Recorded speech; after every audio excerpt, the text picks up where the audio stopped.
歡迎返嚟 MY 移居日誌。上一集同大家去過森林城市，係咪覺得好悠閒、好度假 feel 呢？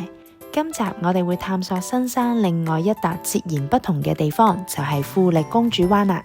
我亦都會開箱埋我第二個投資，即刻帶大家感受下乜嘢係同新加坡一橋之隔嘅繁華同埋活力啦。先認識下富力公主灣嘅位置，佢係位於馬來半島嘅南端，柔佛州嘅新山市中心，鄰近新加坡，中間只係隔住一條柔佛海峽，而連接富力公主灣同埋新加坡嘅嗰條橋就係新柔長堤啦。由士乃國際機場過去大約係32公里，40分鐘到嘅車程。今日我哋嚟咗新山嘅市區富力公主灣，飛唔飛到成個感覺都好唔同啊！呢一度呢，就係同新加坡一橋之隔嘅新山啦，我會形容佢咧係最旺嘅地段，所以你見到佢成個感覺咧都係好城市化嘅，咁啊好多高樓嘅建築啦。呢度好明顯人流啦，同埋交通咧都係比起森林城市咧係busy 好多噶，咁啊人氣好夠啦。同埋就好 modern 啊，成個感覺，所以我諗可能都係同佢鄰近新加坡好有關係啦。咁就都個人氣又好好啦，嗰個建築物都係好現代化嘅，舒服嘅呢度。跟住呢一度呢，一橋之隔嘅對面呢，已經係新加坡啦。原來近到咁啊！我哋望下先。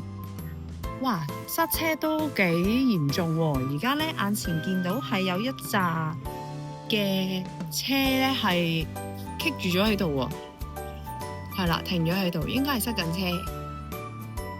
係啦。咁睇嚟咧就兩邊嘅一個交通嘅需求咧都好大喎，所以如果之後咧 RTS 係起好咗之後咧，我諗都會幫助到咧係疏導到呢兩邊嘅交通啦，咁就令到去新加坡、馬來西亞兩邊來回嘅人咧係方便好多嘅。今日我哋過咗嚟銷售中心，冇錯，因為我哋喺富力公主灣嗰度咧買咗一個單位，今日咧就會過嚟處理少少嘅文件啦，同埋亦都順便睇下而家最新嘅資訊同埋數據嘅。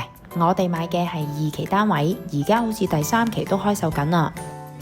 呢一紮嘅屋苑就係富力公主灣啦，跟住就經過呢一條嘅大路，係啦，呢條橋就係新加坡嗰邊嘅。啱啱塞到好勁嗰就係呢條路啦。呢幅地圖就顯示咗馬來西亞同埋新加坡邊境嘅位置啦。富力公主灣啱啱就係喺新山嘅邊境，而未來嘅 RTS 新山站正正就係落喺富力公主灣嘅位置，所以當佢真係通車之後啦，話係可以6至10分鐘內直達新加坡。如果成真嘅話，呢一件事將會對周邊嘅經濟同埋樓價造成一個好正面嘅影響。例如新加坡土地同埋人力成本較高，部分企業可能會選擇喺鄰近嘅柔佛設立佢哋嘅分支一啲機構啦，或者係工廠，去減低佢哋嘅營運成本，但係同時保留住對接新加坡市場嗰種嘅便利性。佢亦都會造就咗一堆嘅人，可能咧係喺新加坡工作去賺取更加高嘅人工，但係咧佢就會選擇留喺柔佛嗰度去居住嘅，因為呢一邊嘅生活成本較低。想講我哋行街嘅時候見到發展商嘅一個廣告啦，呢個 banner 顯示咗呢幾年富力公主灣嘅租金係一路咁樣上升嘅，而我哋 refer 翻自己買咗嘅單位同佢顯示嘅價格呢，其實係吻合嘅，所以我哋會覺得呢個係市場用真金白銀投出嚟一個信心嘅一票。另外我哋喺附近亦都見到一個廣告，係關於發展商列出10大理由點解要買富力公主灣，我哋逐點睇下。頭5項係近關口啦， RTS 嘅上蓋有天橋直達，樓下有商場，永久地契，呢幾樣都係實實在在冇得駁嘅硬件優勢。但係之後嗰幾項對於我嚟講呢，吸引力就唔算好大啦。其中提及全馬嘅購房租房瀏覽最高呢一點呢，究竟係點查證過嘅呢？有冇觀眾朋友知道啊？可以留言話我知。另外，佢提到發展商有提供代租代管嘅服務。我個人認為呢，如果揾到一個負責任、有交代嘅 agent 呢，效果一樣咁好，甚至係更加貼心添啊！有興趣嘅朋友可以 PM 我，因為我真係喺新山揾到一個有交代、跟得好足嘅 agent 啊！好啦，今集嘅重頭戲就係開箱我哋喺富力公主灣買嘅單位。呢個係一個大約470幾尺嘅 studio 單位，一入嚟第一個感覺就係小巧精緻，但係佢係五臟俱全㗎。我哋呢個單位望內園，景觀好安靜，仲望到游泳池，同外面馬路車水馬龍嘅情況形成好大嘅對比，有一種鬧中取靜嘅感覺。呢度有開放式廚房、大衣櫃、乾濕分離嘅廁所，基本上生活所需嘅空間同埋配置都係齊全嘅。呢種實用性高嘅設計，適合單身一族或者係情侶居住嘅。而發展商仲送埋裝修同埋入場嘅家具，即係呢個片段見到嘅嘢全部包晒。所以呢，我哋只係買咗好少量嘅家私，其實就住得人㗎啦。究竟佢可以為我哋帶嚟幾多嘅回報呢？呢個單位已經放租咗幾個月啦，而且租金嘅回報大約有 5%。對於我哋嚟講，呢個回報同埋現金流其實已經係相當之理想同埋滿意㗎啦。因為我哋之前喺香港買嘅樓都做唔到5%嘅租金回報，所以我會覺得單位嘅面積唔一定要好大，亦唔需要巨額投資，最緊要揀啱位置，揀啱你嘅目標客群定位，一樣可以創造出唔錯嘅被動收入。我哋又望望周邊嘅配套先，因為佢係決定你生活質素同埋租值嘅關鍵。富力公主灣落樓下其實就係 R&F Mall， 喺呢度你會揾到超市、家品、藥房、戲院、茶飲店、各式嘅餐廳，由本地菜去到國際連鎖都有嘅，所以基本上你唔使行出呢個社區，已經可以解決晒日常生活所有嘅需要啦。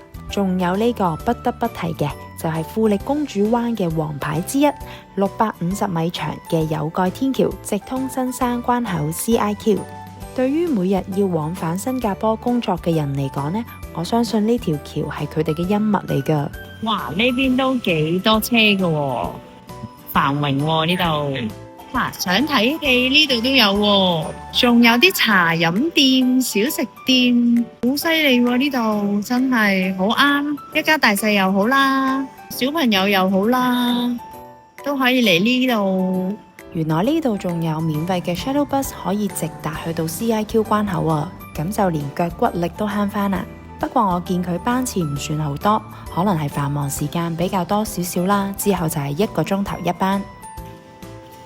哇！而家係下晝嘅6點啊，呢啲嘅攤檔出嚟啦。原來呢一度呢，夜晚會變成一個夜市嘅，有好多嘢食噶，有冰粉啦，有肉夾饃啦，有嘢飲啦，有腸啦，有台式嘅呢個咩嚟噶？哇！逢甲夜市嘅小食喎，哇正喎！OK 喎呢度。探索咗成日，我哋以一餐超滿足嘅潮滿記牛肉火鍋作結。以前喺香港，我哋要專登返大陸食先食到㗎，估唔到新山嘅水準都咁高，圓滿。